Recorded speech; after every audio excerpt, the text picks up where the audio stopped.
bem-vindo ao programa Jesus Está Voltando. Hoje nós temos um vídeo com duas jovens que lançam uma poderosa palavra para nós. Eu quero que você escute essas duas jovens. São duas coisas diferentes, mas que nos levam a refletir como está o nosso cristianismo. E em Amós está dito que o Senhor não faria nada sem que revelasse antes aos seus servos, os profetas. Então são duas meninas, duas jovens, que falam com simplicidade, mas que atingem diretamente o nosso coração. A segunda, por exemplo, eu já mostrei a muitas pessoas e toda vez que eu mostro, que eu passo, eu choro. É uma palavra simples, mas profunda, realmente direcionada pelo Espírito Santo de Deus. Que você possa ouvir, possa divulgar e possa refletir que sem santidade não veremos a Deus. Não é mais tempo de estarmos discutindo teologia.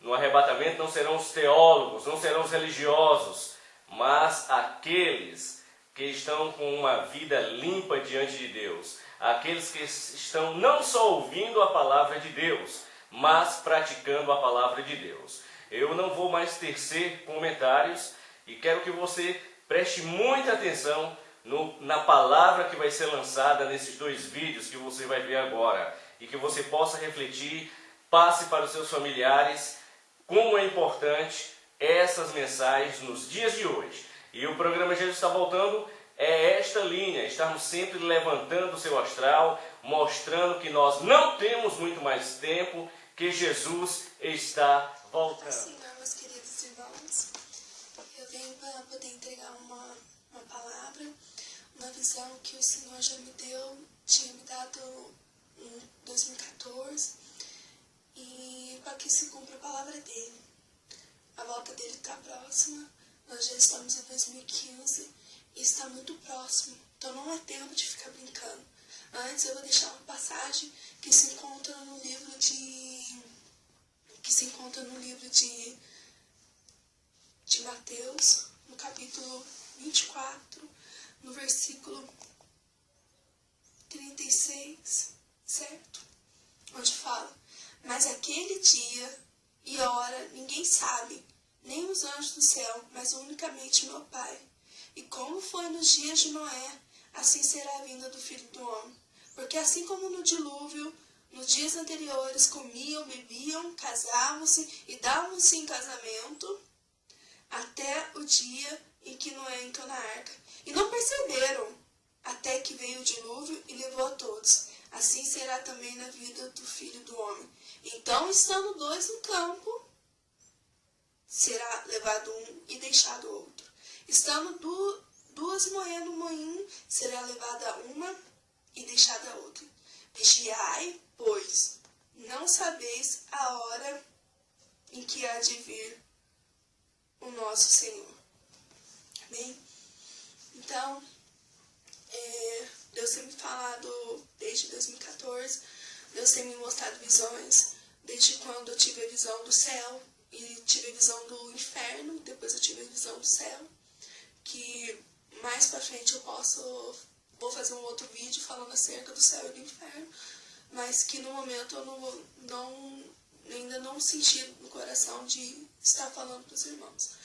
Mas depois disso, Deus abriu minha visão, eu tenho sonhado com os meus dias, tenho sonhado com o que tem acontecido em cada dia da minha vida, cada estratégia acontece, os meus sonhos, minhas visões têm acontecido. Então, como tem acontecido muitas as visões que Deus tem me dado, sonhos, então eu senti no meu coração nesse momento estar despertando a igreja para a vinda do Senhor. Não é momento de brincar, não é momento de ficar fingindo de ser cristão, de ficar com a vida grudada no WhatsApp, no Facebook. Eu sei que depois vou ter críticas por causa disso, mas é o que o Senhor está falando. Então, a visão que eu tive em 2014 foi do arrebatamento da igreja. Várias vezes eu tive o sonho do arrebatamento da igreja e todas as vezes que eu sonhava eu ficava. E eu ficava desesperada, gente, porque era insuportável o que eu via. Só que dessa vez, Deus me fez ver por 3 ângulos. Nesse sonho, como foi em 2014, eu guardei aquilo que o Senhor preparou, certo? Eu vou falar exatamente aquilo que Ele determinou que eu faça. Então, nesse sonho do arrebatamento, eu sonhei que eu estava sendo levada. E nesse momento eu era puxada de cima, eu era puxada para cima, uma força sobrenatural, e a claridade que eu via era uma coisa admirável. E ao mesmo tempo que eu estava sendo puxada, levantada para cima, como se estivesse sendo puxada, eu tive também a visão como se eu estivesse na parte de baixo, onde se eu estivesse perto das pessoas, e aquele tanto de pessoas, no meu sonho eu tinha visto várias pessoas preocupadas com várias coisas, eu via violência, eu via pessoas apanhando, pessoas prejudicando as outras, via pessoas aéreas, me desculpa a expressão, mas pessoas que não estavam nem aí com nada. E eu olhava assim e eu via aquelas pessoas ficando e puxava 1, 2, aquela multidão de gente, subia poucas pessoas, subia 1, 2, 3, no meio daquele tanto de gente. E também na visão, eu tive na terceira visão, eu via do arrebatamento, eu via num ângulo um pouquinho mais acima da terra, e eu via aquela quantidade de gente subindo. E eram poucas pessoas, não eram tantas pessoas que subiam. E após esse sonho, eu tive um sonho em que, não se escandalize, mas é o que eu sonhei e eu estou alertando. Se vai acontecer ou não, eu só creio nas palavras do Senhor, certo? Então, eu sonhei com uma alta onda vindo sobre a cidade, que parecia com a cidade de Moscou.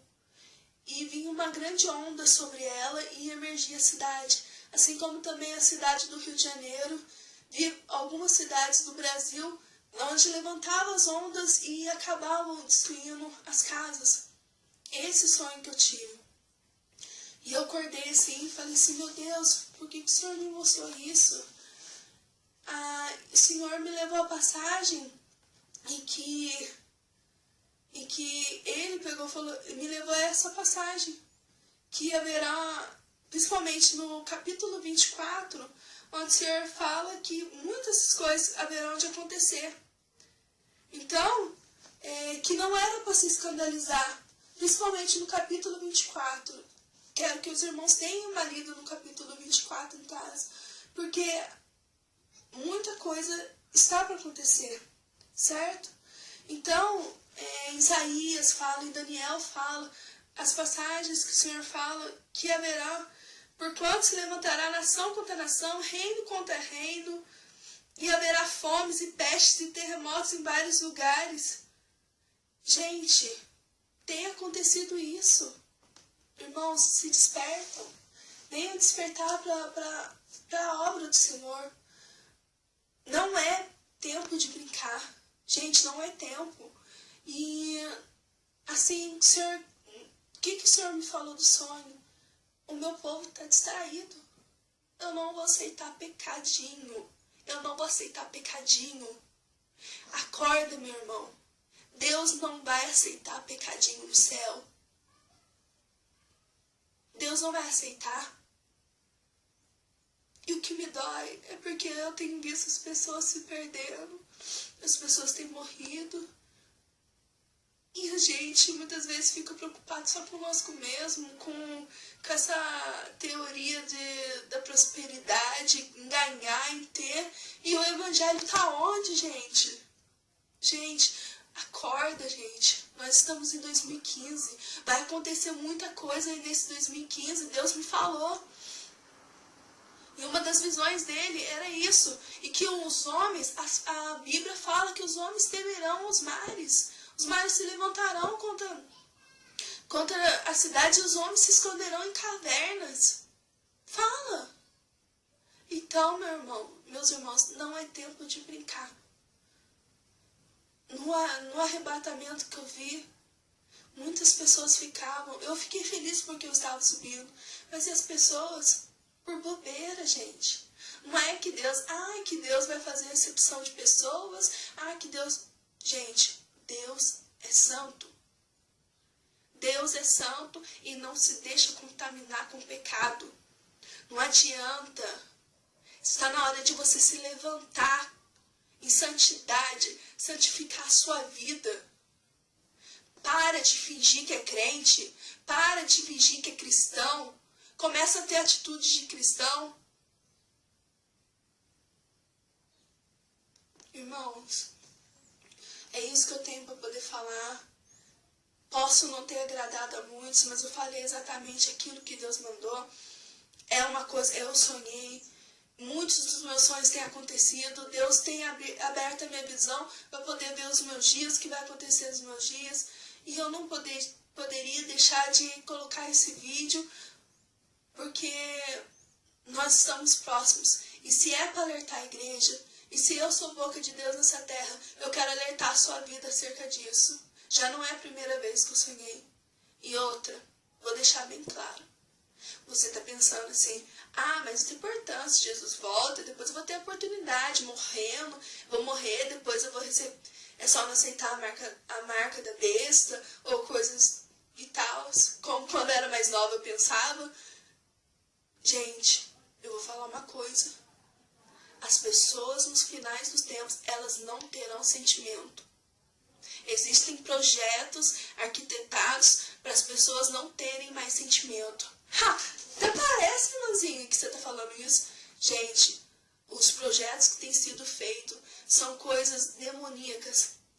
São projetos que levam a pessoa a não sentir mais nada. Você vai matar sem saber que você matou. Vai acontecer muita coisa assim. Então, irmão, não brinca não. Não brinca não.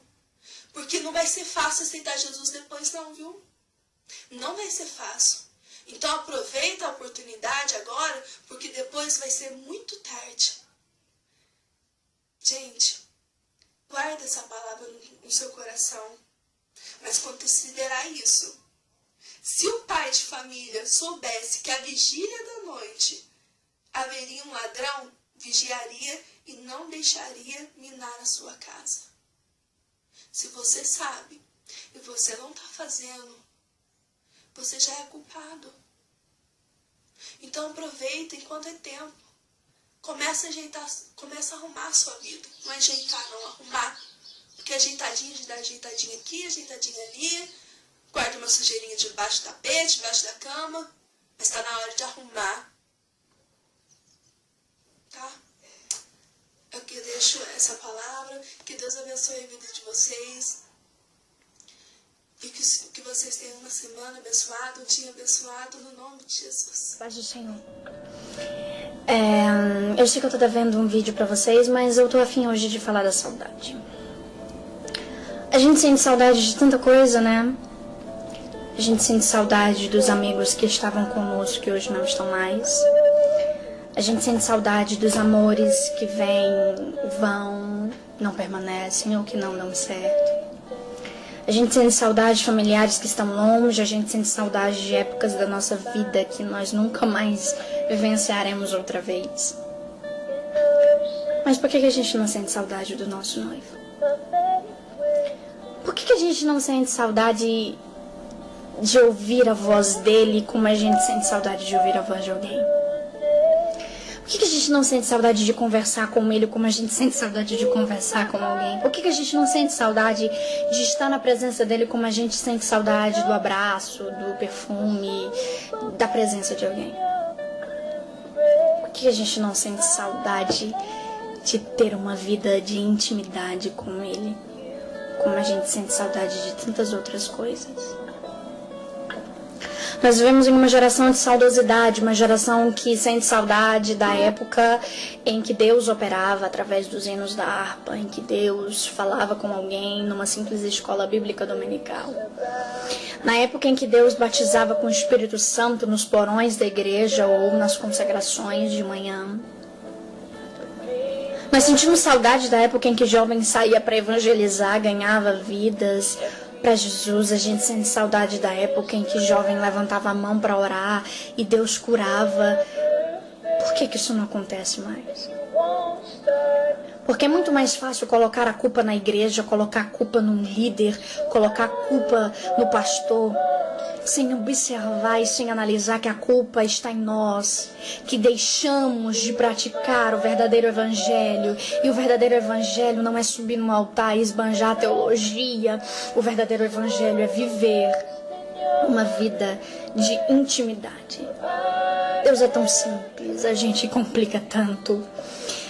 Deus só quer exclusividade, gente. A partir do momento que a gente é exclusivo dele, ele comanda, ele faz tudo por nós. Mas nós não queremos ser exclusivos porque nós queremos ser autodependentes, a gente é autoconfiante em si, nós não precisamos dele para nada, né? A gente sabe fazer tudo sozinho, a gente consegue arquitetar, organizar, tudo só. Deus precisa voltar a ser prioridade. Deus precisa voltar a ser o centro da sua vida. Porque não adianta chegar na igreja, fazer campanha, fazer projetos e mais projetos e não colocar Deus como centro. Não adianta pedir oração no círculo de oração, colocar o seu nome na caixinha de oração. Não vai resolver.